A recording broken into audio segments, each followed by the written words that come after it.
ATN বাংলার নতুন ধারাবাহিক নাটক এই শহর এই পরিবারের শুভ সূচনা ও সংবাদ সম্মেলন অনুষ্ঠিত হয়েছে। রাজধানীর উত্তরায় একটি আয়োজিত অনুষ্ঠানে নাটকটির নির্মাতা সম্রাট জাহাঙ্গীর, কলাকুশলী ও সংশ্লিষ্ট ব্যক্তিরা উপস্থিত ছিলেন। এ সময় পারিবারিক গল্প নির্ভর নাটকটির কাহিনী, নির্মাণ ভাবনা এবং দর্শক প্রত্যাশার বিভিন্ন দিক তুলে ধরা হয়।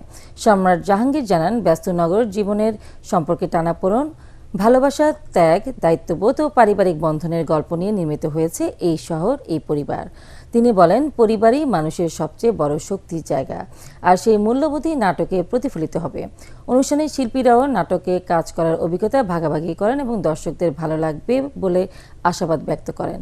আগামী ৭ জুন থেকে প্রতি রবিবার ও সোমবার রাত ৮টায় এটিএন বাংলার প্রচারিত হবে ধারাবাহিকটি।